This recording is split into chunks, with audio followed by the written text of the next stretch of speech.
Why hello everyone, I am Styleboy and welcome to my world. And firstly, we need a moment for this outfit. You cannot tell me I am not serving to you fashion intern. I am making Andy from the Devil Wears Prada quake in her disgusting ass clog shoe thing. I'm obsessed. So obviously you can tell I love fashion and I love it. I feel like the name Styleboy kind of gives that away. I know that everyone is loving Euphoria. Actually, the day this comes out is the last episode to the finale. Tell me what you think if you watch this after.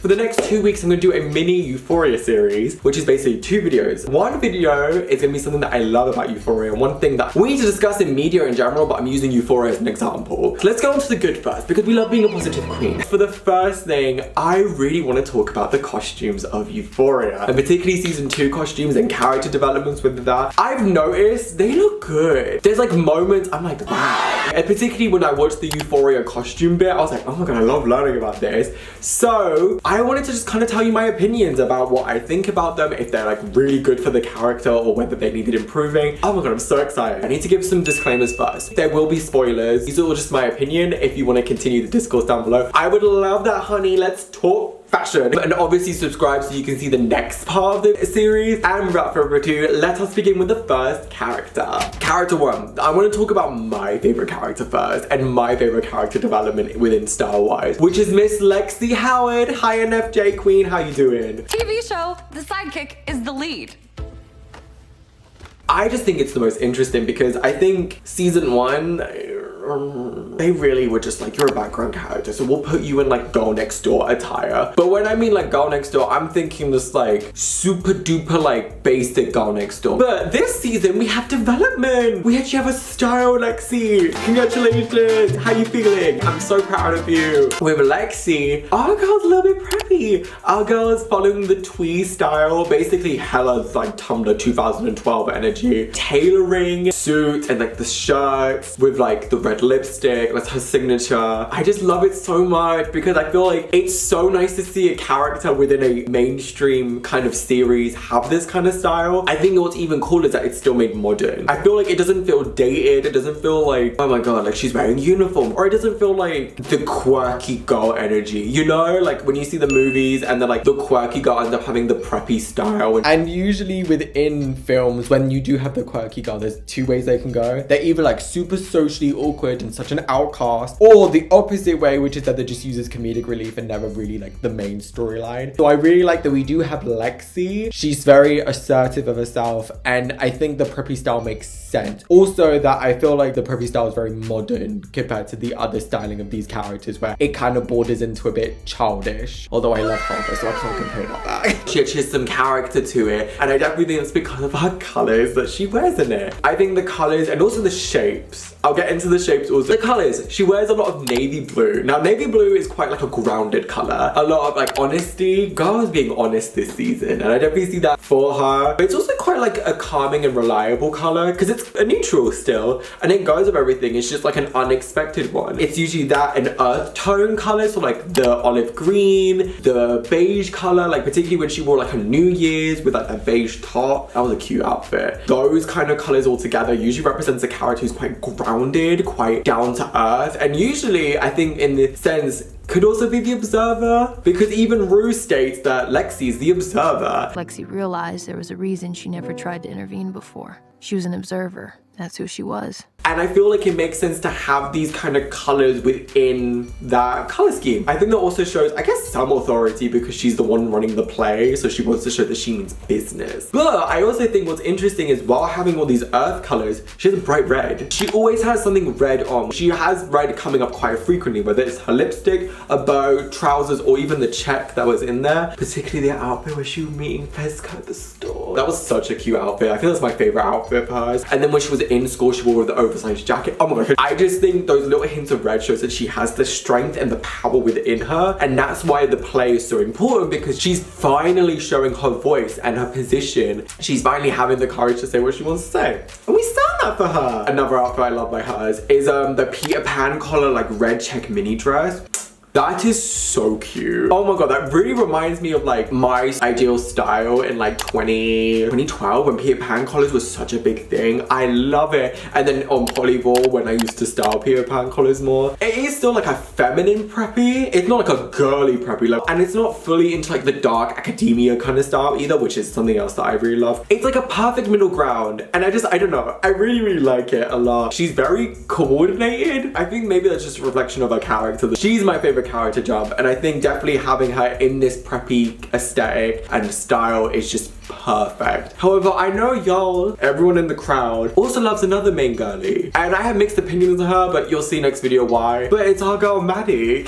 Like a country music star. In a good way or a bad way? Bitch, you better be joking. I actually think Maddie's style within season 2 is one of the most interesting. Firstly, the Y2K elements are still strong, but I feel like they're even more stronger than last season. I feel like last season was more like sex, like was selling like I am Gia sex appeal. So let me try and re-explain that because my explanation previously made absolutely no sense. So basically, I feel like this season she's dressing more for herself versus last season where she was dressing for Nate. You can tell by the little things. Maybe it's the colors that she's wearing, because I've realized this season she's wearing a lot more greens and more like turquoises versus purples and pinks. It's the silhouette she's wearing, while they're still like hyper feminine because it's Maddie. I do feel like there's something about them that is different compared to the almost girly nature of the last season. And I think this comparison is obviously to do with her breakup and being comfortable in herself and being like, you know what, I don't need a man. There's a lot more Y2K element when she was trying on the vintage clothes. Oh, that is a dream, hon. Oh my god, with like Samantha's wardrobe. Oh, she wears like, I think like a low-rise mini skirt, like a mini skirt, which is very Y2K. And I guess it's that sense that she doesn't have to impress anyone, it's just for herself. Like even like the outfit which she wore in the bathroom, like the fake fur like trim coat, that shape in particular with like the lapel being faux fur, very Y2K with like the cami and the longer skirt. I don't know why, that feels like a modern interpretation of Y2K. My favorite outfit of hers is still the Marc Jacobs mini dress that she wore on her birthday. It's so cute. Oh, that's so my style. Like the little ends. I think it's interesting because compared to season 1, her color story has changed. Her main color this season is actually black. And black is a very strong color, like a strong, independent, confident, like she just exudes confidence. There's strength in it, and she is strong. I feel like she has that strength within her because she's had to deal with a lot. I think it works especially with the makeup because the makeup's gone very cool tone. Like it's not very warm and it's not like these bright colorful eye looks. It's very like stripped back, very lot of silvers, which again works with this color scheme that I'm gonna say. Because the second color of hers is actually lilac, but like a very pale lilac, like a lilac bordering into periwinkle. I think that's such a cool juxtaposition instead of going for a white, because white is very stark, and I feel like it's nice to have still continue the purple from the first season, in my opinion. This season you get a lot of sense of compassion, which is why I really like the shade of lilac that it is. There is that sense of like being fearless as well, but I think there is that sense of vulnerability. And you really get that within this season with Maddie, which I love. I think that's one thing I really love about it, is that sense of vulnerability and rawness. The bowling scene with Jules, that was a great scene of being vulnerable. I'm talking play episode where she finds out that like Cassie cheated and she's like knocking those like, was it good? Like, I can't believe you did this. Instead of being like, I'm gonna kill you. It's just this like, I can't believe you did this to me. Like this sadness, and you're like, babe, let me give you a hug. That sense of those colors works really well. I also think her keeping the darker purple dress is really interesting because it's almost like a bright purple. So it could even represent that the lilac is losing Maddie a little bit, like she's trying to figure out herself after this breakup, and this strong, confident colors are almost finding herself again. Maybe? I don't think she's lost herself, but it's just this like uncertainty. She is the ringleader of other character styles. Like compared to Lexi, who no one really dresses like her, but she just dresses like no one else because she's an observer and she constantly feels like an outsider. Maddie's always in the middle. Like she's always in everyone's thing. And because of that, I don't know whether this is intentional or not, but other characters dress similarly to Maddie. One, which is hella intentional, is Miss Cassie. Like my mom always talks about how high school is like this big monumental part of her life. and I cannot imagine being 40 and looking back at this like, wow. I know, she's pissing me off too. Cassie.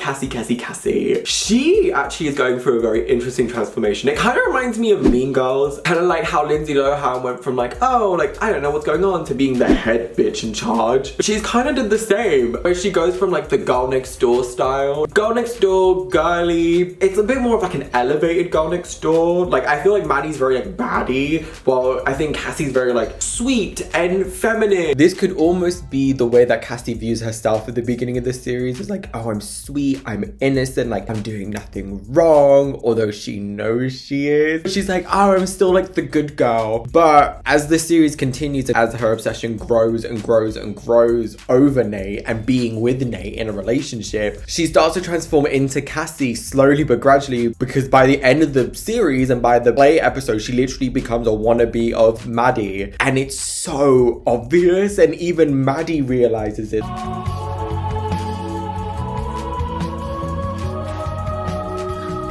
Well, she certainly looks the part. It's this obsession, this lust for Nate, and will do anything to impress Nate. Girl, I can't relate. Even when she was trying to impress Nate, the outfits that she chose before were very, very still Cassie. I think it's interesting as you see her transition away from her signature style into this like Maddie wannabe. And I think it's interesting because color comes into it. Pastel blues and pastel pinks are a lot of Cassie's colors, and they've always been kind of throughout the series. But I feel like every time she's kind of with Nate, the more bolder colors come out, and the more she tries to impress Nate, the bolder colors are. I think it's interesting because that's the time that Nate had her attention on her. These bright colors are almost like just to impress Nate, and as she gets more and more into this obsession and lust of Nate, oh, we could have picked any other man. The more brighter she gets, and the more bolder she gets, which is interesting. But something else I wanted to add with Cassie, because obviously we know her colors like pale colors, I think gray's also part of it. I think gray is often used as like a comfort color. She wears like cropped hoodies a lot as a comfort thingy. She also wears it when they confront her in her signature pale blue and pale pink. But she wears grey a lot, and it's almost like this sadness and like numbness. Like she doesn't know what else to do. She's gone over the line, and it's like, I can't deal with it. The hint of grey is so fascinating. But even like the little cropped hoodie, because it's still like cropped. These are just very little things I've like noticed, and I'm like, interesting. Now let's go on to the ones where I'm a bit like, we could have done better. I don't know, maybe it's just me, but I feel like there could have been elements to it that just, you know, a bit notched up. And the first character is Kat. There's nothing more powerful than a fat girl who doesn't give a fuck. Kat, where have you been? You've been stuck in the background this whole entire series, which apparently, which I didn't know, there's like writing problems between Sam and Barbie. Apparently it's because they were having problems with the writing and development of Kat. It didn't go well, so in the end of it, they just hauled off her scenes, which just sucks. Why is it revolved around Ethan? She's used as like a background character, which was kind of annoying because in the first season there was a lot to do with like self-discovery, a lot about like finding herself and finding her sexuality. There was both sides of the character, like that confidence with the thingy, and also it was so great to see a plus size character being the baddest bitch ever. We never see it, and it was great. So what happened this season? Even style-wise, they really were just like, bye. I have many reasons, which could be just reflected on the story. Firstly, because they added green to our color story. So obviously like red is still the prominent color, but like adding a green, and particularly it's a very like lime green, which to me is like a what? It's interesting because I just looked at the meanings of it, and it could mean like trusting, which she definitely is a trusting character, I think, especially with Maddie. It's giving again more Y2K than anything else, but the negatives are like irresponsible, jealous I guess I could get, irresponsible, unpredictable. That fucking breakup scene, you don't need to gaslight him, just break up with him and move the fuck on.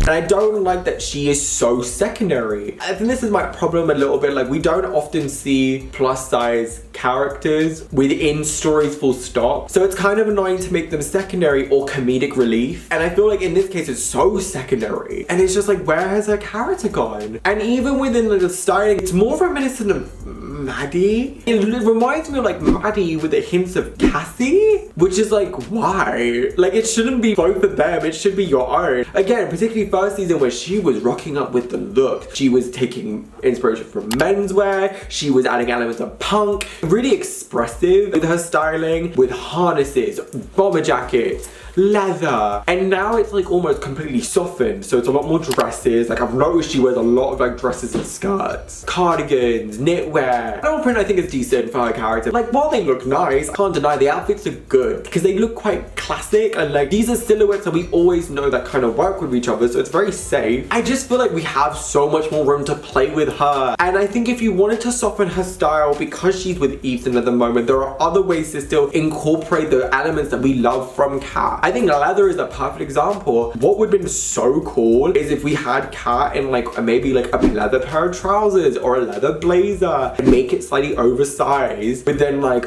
you could still do like a red crop top underneath, a pair of like matching flared legging trousers. I feel like that would have looked so cool because it still has the toughness. Granted, it's still a little bit safer. I feel like we could even toughen that further with like a harness underneath, even adding loads more red elements, like a red mini dress or leather and lace. Like, they could have gone together, like just really like experimenting. I wish we just had more everything from Kat a little bit, and again I do think it's because of the writing as well. Even adding corsets. Corsets would have been so perfect for her style, especially the way they're styled now. It would be really cool. Okay, now I'm just building her costume because I could do a better job.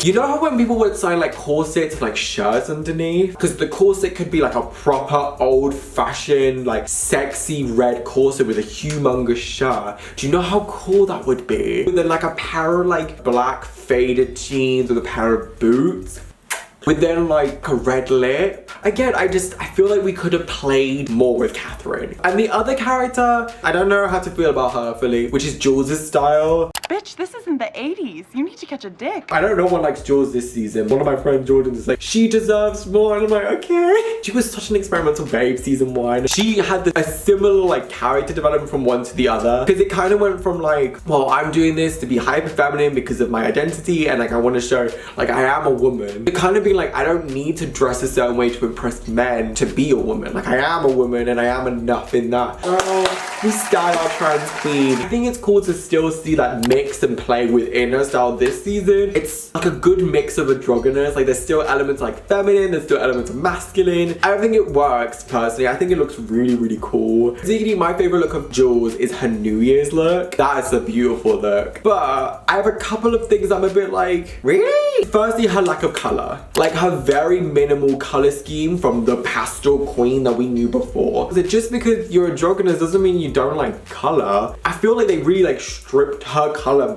back in every sense. Like, a lot of her colors from what I noticed are creams and whites. I love a cream moment. I feel like we could even play with a little bit more color. I feel like we still have so much to learn about Jules. We could still play with that because our main colors are again cream and blue. And against Rue's darker colors, it might foreshadow like their like relationship breaking apart. And obviously once they've broken up, Jules goes to darker colors to show her mourning. I get it. I feel like it's a bit of like a I think if I was to add another color for Jules, it would be like pastel pink, but like a really, really pale pink. Pink has a lot of the same meanings that relate to her storyline. So it's very naive, very youthful, very playful, which kind of is what happens with her and Elliot in the whole cheating thingy, but it still has elements of caring and nurturing, which links back to her decision with Rue and her sobriety. And also, again, I think because it's so light and pale, again, it still contrasts against Rue, which then foreshadows the end of their relationship. Her styling is pretty decent. More play. Like, I wish we played more with Jules because again, it feels like a hybrid between if Rue and Maddie had a baby, it'd be Jules. Actually, will be really cool. Kind of overshirts. I feel like overshirts are such a good example of just like that cool kind of style. To make like a bodycon dress more androgynous, like humongous striped blue overshirt, maybe even like different types of stripes, and then like a tighter crop top underneath, and then like a pair of like like low-waisted jeans. I mean not crop top, but like dark crop tops that look like corsets with like a t-shirt underneath, right? We have the potential to really experiment. I wish Jules had a bit more playtime with her. So the reason why I didn't do Rue for this video is because I feel like this season there's not that much changes that have happened to her style apart from the colors have got darker. So for me, I don't know what I would like analyze or what I would talk about with her styling. So that's why I didn't mention her. But we stan Queen Zendaya, and I just really hope Rue gets a happier storyline next season. I just really hope she does. I really hope you did enjoy this because I really did, but now I need a drink. Yeah, I just hope you do, and make sure you subscribe so you are able to see next week's episode, so you might as well hit the bell as well. Ding ding! And I shall see you guys next week with a new video. Bye!